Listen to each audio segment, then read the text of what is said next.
So here I got a new Tascam Porta Two in the mail to fix up. I'm gonna kind of show off the process of how I attack these things. So here I usually plug it up and kind of test the symptoms, and then I immediately recognize that the spring has broken that engages the playhead, and this is a very common issue on these units. After a while, the spring is being held back by a piece of plastic, and over time the piece of plastic just breaks by the tension of the spring. And so I recognize that that's probably one of the biggest issues for this unit, but here's kind of my process. I usually start with cleaning it and just taking all the knobs and buttons out to scrub and clean.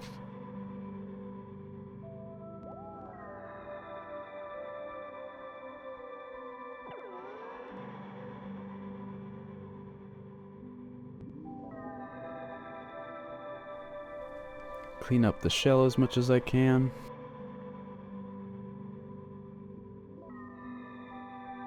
I'm not a professional with these units at all, and there's still a lot more that I need to do and learn with these things, but I try my best to just kind of get it at a working state and not disgusting. So to open it up, there was no screws with this one specifically, but usually it's 5 or 6 screws in the back that you got to take out, including one in the battery compartment. And then the front kind of lifts up and over, and here I am kind of testing the play mechanism because the flywheel was stuck, so then I had to manually engage that, so that kept going. And then I'm testing the forward and rewind, and those seem to be working properly, but when you press the play button, the playheads don't engage, or they don't engage all the way.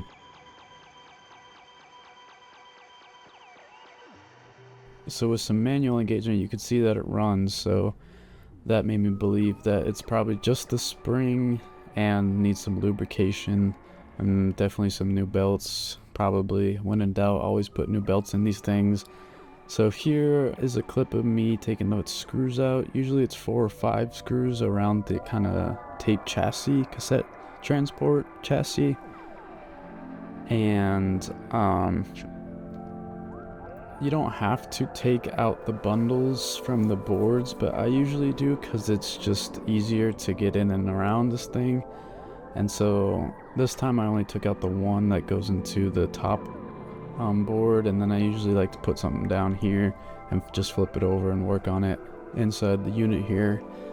So here, if you unscrew this taller screw just a little from this bracket in the back, and then you unscrew the 2 other screws on the side, this will release this bracket. And the reason why I only loosened that one and didn't take it fully out is because you can just rotate it around without having, like this, you can just rotate it around without having to take it out, because there is a spring attached to it, and you saw that belt fly out, but there's a spring attached to it that will come out if you take the whole thing out. I'm doing a quick and dirty kind of process of just getting in here and doing the bare minimum to make sure this unit's gonna work. So I took the 3 belts out. They all kind of wrap around the spools there that you can see, and you can take the whole drive sort of piece out like that. And usually I like to clean it off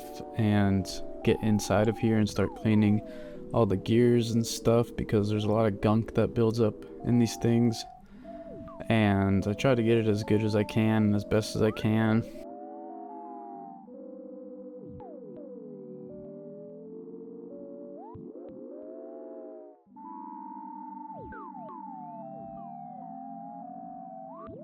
So like I said, I usually do kind of a quick and dirty job, and I don't like to take it all the way apart because I'm not entirely sure how to put it all back together yet.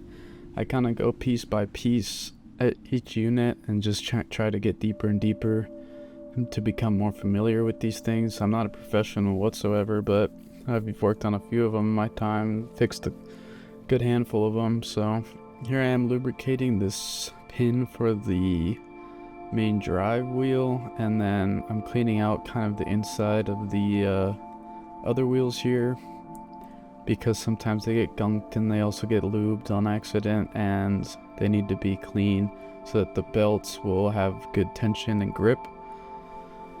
And so this is kind of how you replace it. There's one that goes in the bottom white disc before you put the main drive one on, and then it's the main drive one, and then it's one more on top of this yellowish kind of disc, and those two attach to the same brass looking pin thing. And then here's the clip of how to take out the playheads and the playhead plastic, the black plastic part, to get to the spring, which is the main issue. Yes, you kind of have to take out the playheads to solve this problem. At least the easiest way is to take them out.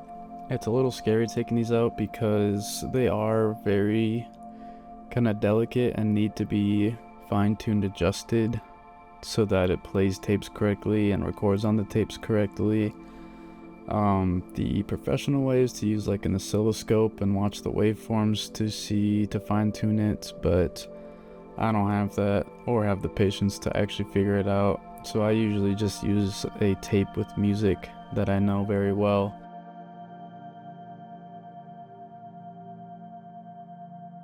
I'll explain it more in detail after putting it back in, but it's 4 screws, and I believe 2 of them have springs to take these tape heads out. You don't have to take them all the way out, just enough to loosen the plastic so this whole thing comes out. And you can kind of see the spring was still attached there, kind of pointing to it. I apologize, this is a little out of focus, but usually I push it off to the side and then do a little bit more cleaning underneath it.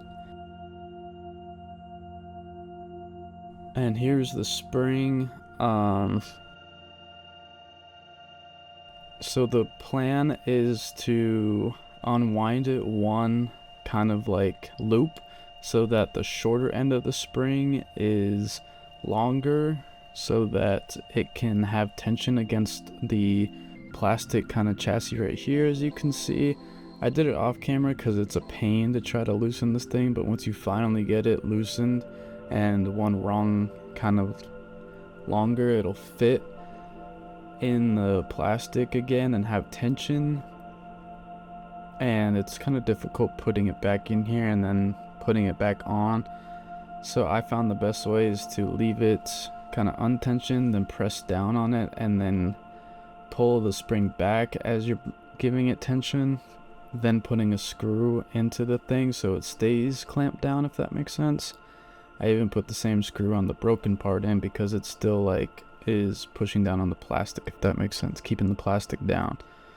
But here I am kind of exercising the drive or the plate. Is that what you call it? I don't know.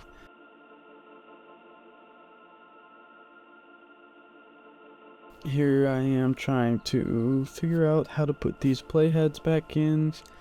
So like I was saying, you have to kind of adjust these up and down till it sounds correctly and it doesn't sound like you're losing any frequencies. It'd be helpful to look at a equalizer while you're doing it and just kind of see like if you have too much low end or too much high end to kind of adjust it for that. And here is a clip of it working. I press play and it works for a little but then still shuts down. And so I'm thinking that there's some tape, yeah, you can see the tape right there, there's some tape chew happening. So then I think it's a bigger issue. So I start taking it apart and even more, and you kind of have to take off this side chassis with this weird brass coiling thing to get to the innards. You don't have to take it apart, but just unscrew it so that it sits out the way. So you can take this black plastic part with the real spokes on it. And once you take that out, it's like a different color screws. These red screws, there's 4 of them to take this black part out. And then I'm just doing a little more cleaning while I have it all apart.